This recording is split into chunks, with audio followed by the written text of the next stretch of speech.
Leitura dos Atos dos Apóstolos. Naqueles dias, os apóstolos e os irmãos que viviam na Judéia souberam que também os pagãos haviam acolhido a palavra de Deus. Quando Pedro subiu a Jerusalém, os fiéis de origem judaica começaram a discutir com ele, dizendo: Tu entraste na casa de pagãos e comeste com eles. Então Pedro começou a contar-lhes, ponto por ponto, o que havia acontecido. Eu estava na cidade de Jope, e ao fazer a oração, entrei em êxtase e tive a seguinte visão. Vi uma coisa parecida com uma grande toalha, que, sustentada pelas 4 pontas, descia do céu e chegava até junto de mim.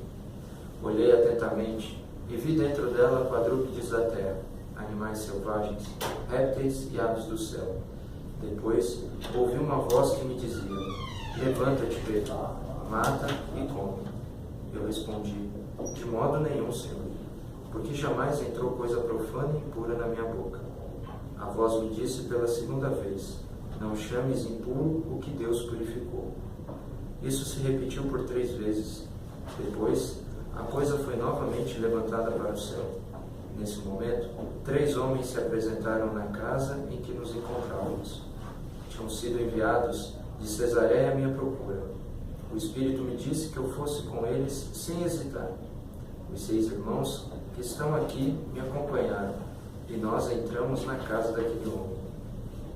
Então ele nos contou que tinha visto um anjo apresentar-se em sua casa e dizer: Manda alguém a Jope para chamar Simão, conhecido como Pedro. Ele te falará de acontecimentos que trazem a salvação para ti e para toda a tua família. Logo que comecei a falar, o Espírito Santo desceu sobre eles, da mesma forma que desceu sobre nós no princípio. Então eu me lembrei do que o Senhor havia dito: João batizou com água, mas vós sereis batizados no Espírito Santo. Deus concedeu a eles o mesmo dom que deu a nós, que acreditamos no Senhor Jesus Cristo. Quem seria eu para me opor à ação de Deus? Ao ouvirem isso, os fiéis de origem judaica se acalmaram e glorificaram a Deus, dizendo: Também aos pagãos Deus concedeu a conversão que leva para a vida. Palavra do Senhor. Graças a Deus. Salmo responsorial. Minha alma suspira por vós, ó meu Deus. Minha alma suspira por vós, ó meu Deus. Assim como a corça suspira pelas águas correntes, suspira igualmente minha alma por vós, ó meu Deus. Minha alma suspira por vós, ó meu Deus. A minha alma tem sede de Deus e deseja o Deus vivo. Quando terei a alegria de ver a face de Deus? Minha alma suspira por vós, ó meu Deus. Enviai vossa luz, vossa verdade. Elas serão o meu guia, que me levem ao vosso monte santo, até vossa morada. Minha alma suspira por vós, ó meu Deus. Então irei aos altares do Senhor, Deus da minha alegria. Vosso louvor cantarei ao som da harpa, meu Senhor e meu Deus. Minha alma suspira por vós, ó meu Deus. Aleluia, aleluia, a minha alma abrirei. Aleluia, aleluia, Cristo é meu Rei. O Senhor esteja convosco. Ele está no meio de nós. Proclamação do Evangelho de nosso Senhor Jesus Cristo segundo São João. Glória a vós, Senhor. Naquele tempo disse Jesus: em verdade vos digo, quem não entra no redil das ovelhas pela porta, mas sobe por outro lugar, é ladrão e assaltante. Quem entra pela porta é o pastor das ovelhas. A esse o porteiro abre e as ovelhas escutam sua voz. Ele chama as ovelhas pelo nome e as conduz para fora. Depois de fazer sair todas as que são suas, caminha à sua frente e as ovelhas o seguem, porque conhecem a sua voz. Mas não seguem o estranho, antes fogem dele, porque não conhecem a voz dos estranhos. Jesus contou-lhes esta parábola, mas eles não entenderam o que ele queria dizer. Então Jesus continuou: em verdade vos digo, eu sou a porta das ovelhas. Todos aqueles que vieram antes de mim são ladrões e assaltantes, mas as ovelhas não os escutaram. Eu sou a porta.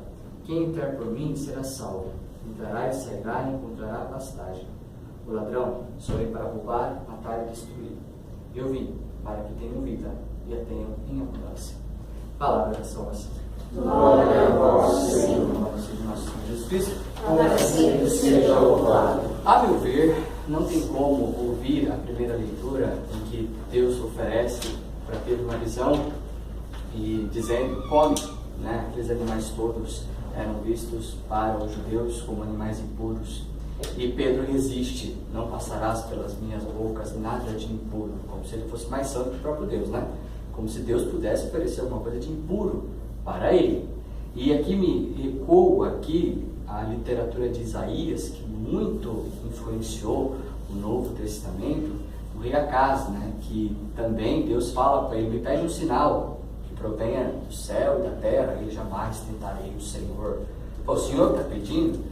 E aí o profeta até fala, não cansas de incomodar os homens, incomodarás até mesmo Deus, com esta falsa piedade, com esta coisa de não querer incomodar Deus, mas na verdade querer estabelecer para Deus os parâmetros que nós muitas vezes criamos.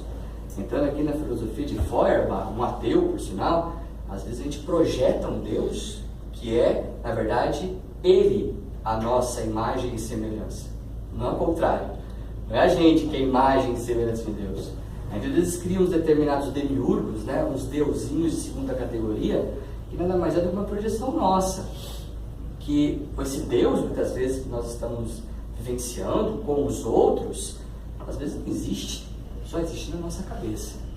E como fazer para a gente não criar esses demiurgos e colocar, normalmente acontece isso, mais peso nas costas dos outros que nós não movemos uma palha para também carregar.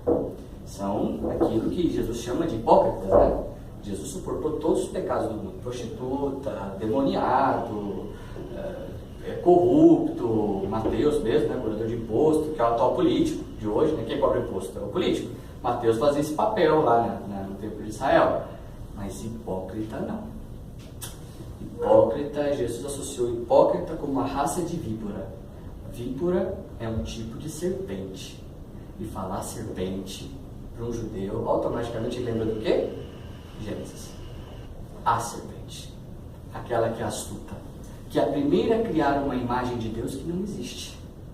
Porque a serpente fala para ela, é verdade que vós não podeis comer de todas as árvores do paraíso? Não, Deus só pediu comer uma, deixa de comer uma só. Mas o diabo tem uma imagem de Deus distorcida. Uma imagem de Deus que, na visão diabólica, ele é o inimigo. Não sou eu o grande inimigo de toda a criação.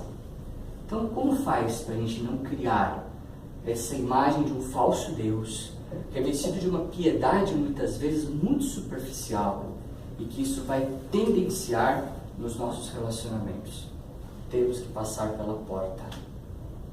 Quem é a porta? Cristo. Passar pela porta. Ó, imagina você atravessando Jesus. É isso aqui. Se você quer ser uma referência para alguém, aqueles que vão cuidar das ovelhas, que são de quem? De Cristo. Não são nossas. Quando Pedro, lá na tríplice confirmação, mediante a tríplice negação, no Evangelho, semana passada, né? Apacenta as minhas ovelhas. Não é porque Pedro foi instituído o Papa ali que ele se tornou o dono das ovelhas. E se ele não é o dono das ovelhas, ele vai ter que seguir os paradigmas de Cristo para cuidar delas, para saber como cuidar delas. Se não passarmos pela porta, nós vamos ser assaltantes e ladrões. O que é isso, padre? Pessoas ilegítimas. Pessoas que não têm autoridade para tal. E por não ter autoridade para tal, querendo ou não, intencionalmente ou não, vai matar e destruir. Porque lidar com a ovelha é difícil. Embora a ovelha seja um animal dócil, né? A ovelha fica quietinha lá, enquanto ela não ouve o passo do pastor, ela não levanta. Não sei se vocês já viram um redil de ovelhas, ela é muito comportada. Ela não é cabrito, sai pulando, o cara tem que escorrer atrás dele. Não, é ovelha, calminha. Ouviu o passo, levanta e todo mundo vai. porque ela não vive sozinha também. Ela vive em conjunto. É a forma de defesa de uma ovelha, andar junto. Porque ela sabe que ela, coitada, o que ela é contra o lobo? Nada, tem nem velocidade, só pode fazer pé, só faz isso. Ela para dizer que está sendo atacada. Não tem forças por ela mesma. Então ela vive em comunidade e sob o influxo do pastor. Você tem ovelhas para cuidar. Todo mundo tem ovelhas para cuidar. Se você é cristão e não tem ovelha para cuidar, algum problema você tem.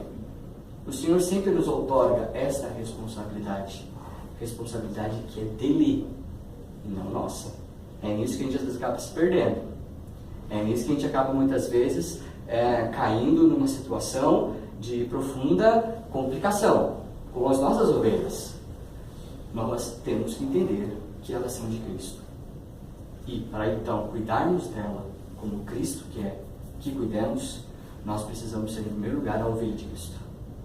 Porque à medida que a gente vê Ele cuidando da gente, a gente vai saber cuidar dos outros. Como faz, Padre? No mundo onde tem tanta gente se dizendo o porta-voz da verdade. Isso quer dizer um pastor referenciado por Cristo. Quando alguém quer ser o doutor da verdade, aquele cara que quer dirigir, e no nosso país quase não tem gente querendo dirigir nada, né? No nosso país, no âmbito da política, então, Maria, todo mundo quer o poder. Todo mundo quer direcionar as ovelhas deste país, né? Às vezes não para cuidar, mas para matar mesmo, para tirar dela, né? A lã, para tirar da ovelha, não para cuidar da ovelha, né? Então, como fazer para escutar a voz do Cristo verdadeiramente e passando por Ele, então, estando em profunda intimidade com Ele e Ele em nós, como fazer? A igreja aqui é o papel fundamental. É aqui onde o Cristo está no corpo, no sangue, na alma e na divindade. Na totalidade. Não existe nenhum outro lugar em que Cristo está da maneira como Ele está na igreja. Nesta igreja que tem um magistério, nessa igreja que tem doutrina, nessa igreja que tem ensinamentos. E olha, a igreja fala de tudo, viu?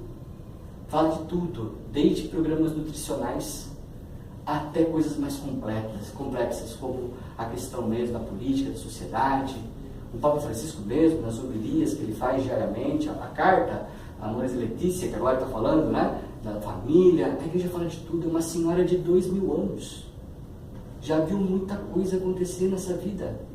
Então, humanamente falando, a igreja é rica de experiência, ainda acompanhada com o sacramento que tem dentro dela. Nós, como pastores, precisamos querer ser formados pelo Cristo que não forma-se na igreja. Pelo Cristo que nos atravessa por causa da igreja e faz a gente atravessá-lo pela igreja. Os sacramentos é Jesus entrando em nós e nós entrando em Jesus.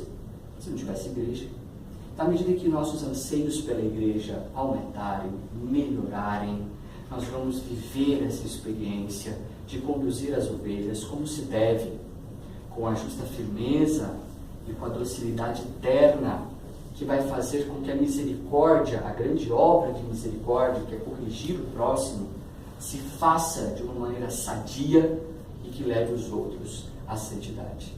Se nós não estivermos nesse profundo vínculo com Deus e sua igreja, nós vamos achar puro o que não é impuro, o que é impuro. E vamos achar impuro o que é puro. E aí vamos para os extremos. E nos extremos não existe a virtude. A virtude está sempre no meio. Louvado seja o nosso Senhor Jesus Cristo. Assim seja louvado.